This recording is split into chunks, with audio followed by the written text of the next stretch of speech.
Hello BL lovers, welcome back to my YouTube channel BL explanation. So guys, आज के इस video में मैं नेटफ्लिक्स पे रिलीज हुई सीरीज हार्टस्टॉपर के एपिसोड 1 को एक्सप्लेन करूंगा। गाइस, आप सब सोच रहे होंगे मैंने सीरीज का नाम क्यों बदला है।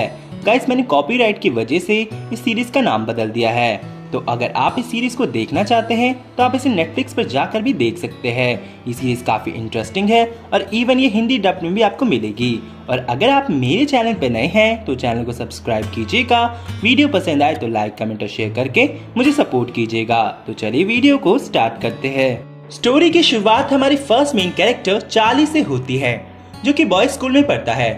चार्ली गे है और स्कूल में ये सबको पता है। चार्ली जैसे ही स्कूल में एंट्री करता है उसे उसके बॉयफ्रेंड बेन का मैसेज आता है, जो उसे कहता है कि मैं तुमसे मिलना चाहता हूँ। अब चार्ली बेन से मिलने के लिए पहुँचता है, लेकिन वो देखता है कि बेन वहाँ पे नहीं होता। तभी चार्ली को बेन का फिर से मैसेज आता है, जो उसे कहता है कि मैं तुम्हें ब्रेक टाइम में मिलता हूँ। अब ये सुनकर चार्ली अपनी क्लासरूम में चला जाता है, जहाँ उसके टीचर उसे हैप्पी न्यू ईयर विश करते हैं। चार्ली भी रिटर्न में उन्हें विश करता है। चार्ली के टीचर कहते हैं कि तुम्हारी सीटिंग उस लड़के के साथ अरेंज कर दी गई है। वो तुमसे 1 साल बड़ा है और वो रग्बी प्लेयर भी है। वो और कोई नहीं, हमारे इस ड्रामे का सेकंड मेन कैरेक्टर निक होता है। चार्ली जब निक की तरफ देखता है तो उसे पहली नजर में ही काफी हैंडसम लगता है। अब स्कूल ब्रेक टाइम में आखिरकार चार्ली बेन से मिलने के लिए चला जाता है। बेन उसे कहता है कि मैंने तुम्हें बहुत मिस किया और उस टाइम मैं थोड़ा बिजी था।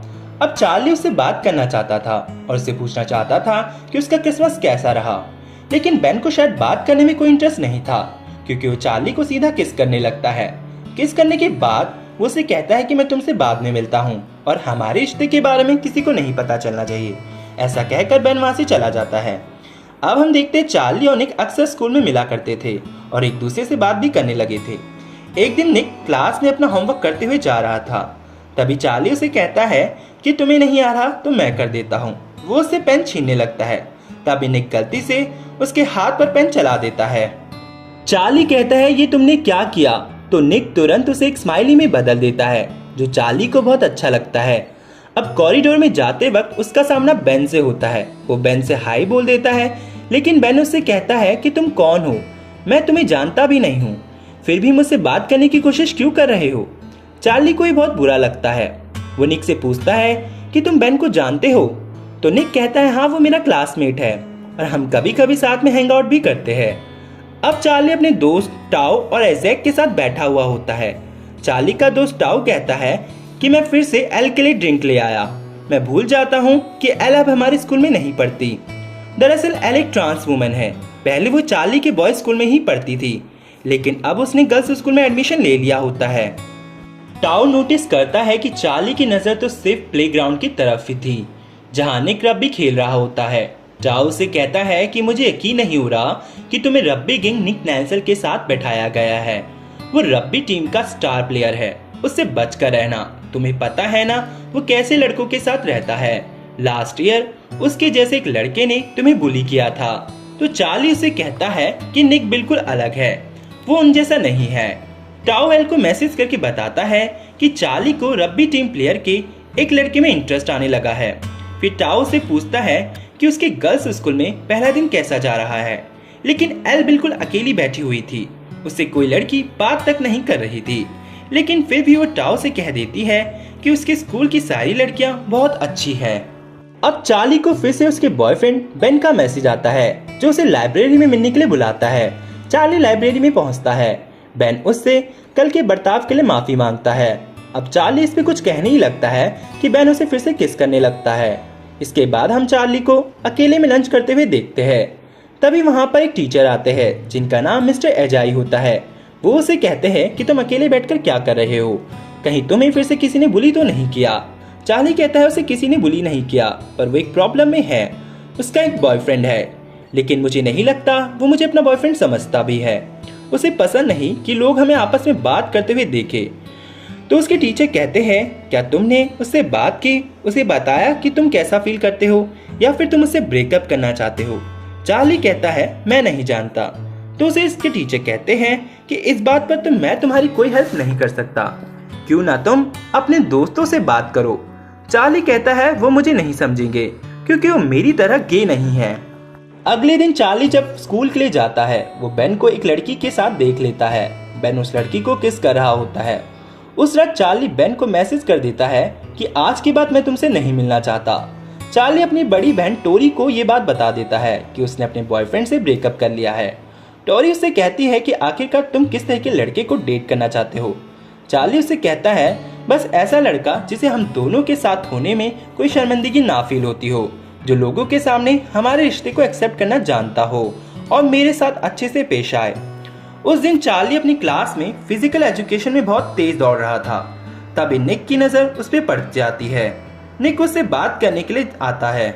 चार्ली को लगता है निक उससे कहने वाला है कि वो भी एक गे है और उसे चार्ली से प्यार है, लेकिन निक उससे पूछता है कि क्या तुम रग्बी टीम ज्वाइन करना चाहोगे?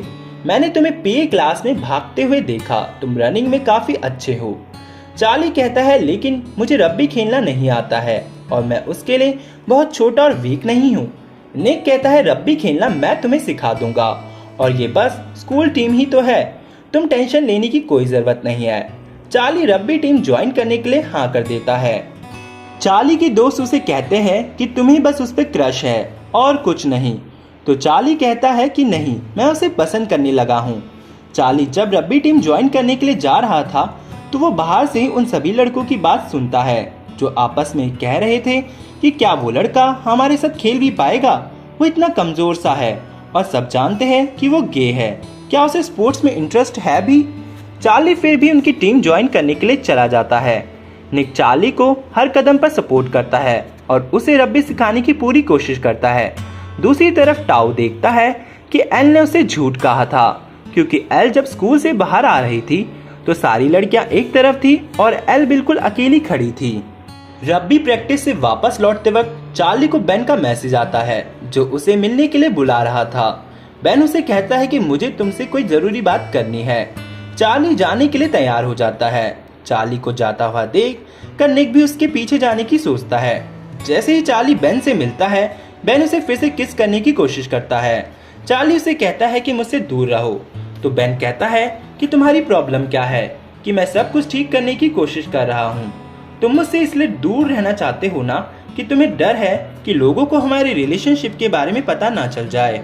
तो चार्ली उसे कहता है मुझे डर है या फिर तुम डर रहे हो, सब लोग ऑलरेडी मेरे बारे में जानते हैं कि मैं एक गे हूँ। वो तुम हो जो हमारे रिश्ते को रिवील नहीं करना चाहते हो और तुमने मुझसे ये बात भी छुपाई कि तुम्हारी ऑलरेडी एक गर्लफ्रेंड है। बेन कहता है कि वो अभी सभी को बताने के लिए तैयार नहीं है, इसलिए तुम मुझसे नाराज हो रहे हो। चार्ली कहता है कि मैं तुमसे नाराज हूँ क्योंकि तुमने आज तक मेरी फीलिंग्स की कोई परवाह नहीं की। तुम मुझसे सिर्फ तब मिलना चाहते हो जब तुम्हें एक लड़के को किस करने का मन करता है। बेन उसे कहता है कि चार्ली मेरे अलावा तुम्हारे साथ कोई और तो रिलेशनशिप में नहीं आने वाला। ऐसा कहकर वो उसे फोर्सफुली किस करने लगता है।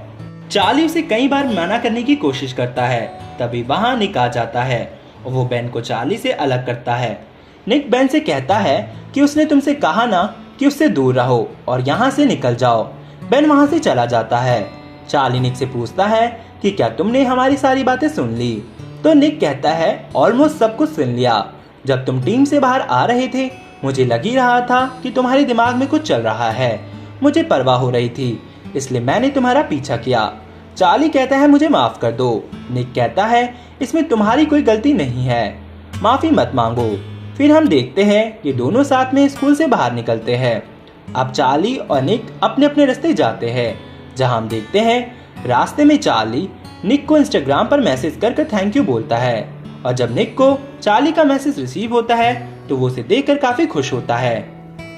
सो एपिसोड 1 यहीं पर एंड हो जाता है। अगर आपको मेरी वीडियो में कुछ पसंद आया हो तो मेरी वीडियो को लाइक, कमेंट और शेयर जरूर कीजिएगा और अगर आप मेरे चैनल पर नए हैं तो चैनल को सब्सक्राइब कीजिएगा, बेल आइकन का घंटा दबा दीजिएगा। इससे आपको मेरी वीडियो की नोटिफिकेशन जल्द से जल्द मिलेगी।